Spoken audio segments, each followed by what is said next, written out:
ഇന്ന് തന്നെ ഡൗൺലോഡ് ചെയ്യൂ. കാണൂ നിങ്ങളുടെ ഫേവറേറ്റ് ഷോസ്.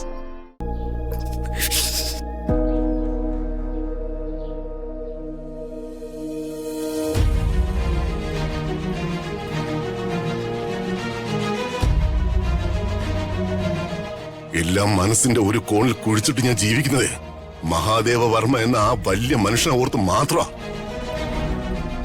നീ ആ നല്ല മനുഷ്യന് ജനിച്ചവളാണോടി? ആ സരസ്വതി വർമ്മ പ്രസവിച്ചതാണോടി നിന്നെ?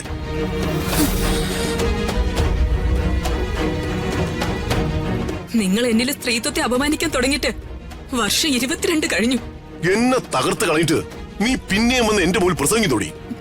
10,000 വട്ടം പറഞ്ഞൊരു നാണം കെട്ട കാര്യം ഞാൻ ഒരിക്കൽ കൂടി ആവർത്തിക്കുക.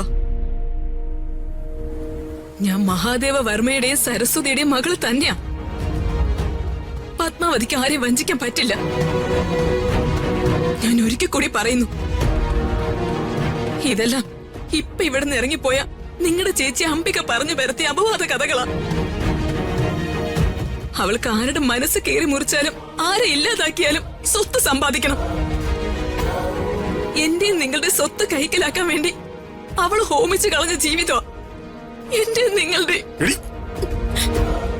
അത് ഇതുവരെ നിങ്ങൾ തിരിച്ചറിഞ്ഞിട്ടില്ല. അത് തിരിച്ചറിയുന്നൊരു കാലം നിങ്ങൾക്ക് വരും. അന്ന് നിങ്ങൾ കരയും. അന്ന് നിങ്ങളുടെ കൂടെ ആരൊക്കെ ഉണ്ടാവുമെന്ന് ദൈവത്തിന് മാത്രമേ അറിയൂ. ശബ്ദം കുറച്ച് സംസാരിക്കടി. ഇതൊരു പബ്ലിക് പ്ലേസാ. ഞാനൊരു മിനിസ്റ്ററും. മിനിസ്റ്റർ?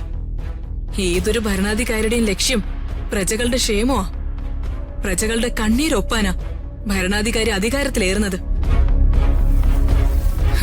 ഇവിടെ ഭരണാധികാരി താലി കെട്ടിയ പെണ്ണ് ഭർത്താവ് കാരണം നാണം കെട്ട് തെരുവ് നീളെ നടന്ന് കരയുന്നു.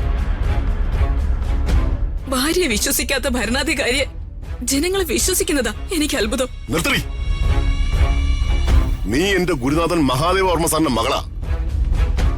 അതുകൊണ്ട് മാത്രമാ നിന്നോട് ഞാൻ ക്ഷമിക്കുന്നത്. നീ ആ നല്ല മനുഷ്യന്റെ അന്തസ്സിന് കളങ്കം വരുത്താതെ നിനക്ക് എവിടെയെങ്കിലും പോയി ചത്തുടിടി. നീ കരഞ്ഞ നിന്റെ ഒരു തുള്ളി കണ്ണീര് ഈ മണ്ണി വീണ ഈ മണ്ണ് പോലും കളങ്കമുള്ളതായി മാറും. മേലിൽ ഇതുപോലെ നിന്നെ എന്റെ മുമ്പിൽ കണ്ടുപോകരുത്. അത്രയ്ക്ക് വെറുക്കപ്പെട്ടോളാ എനിക്ക് നീ.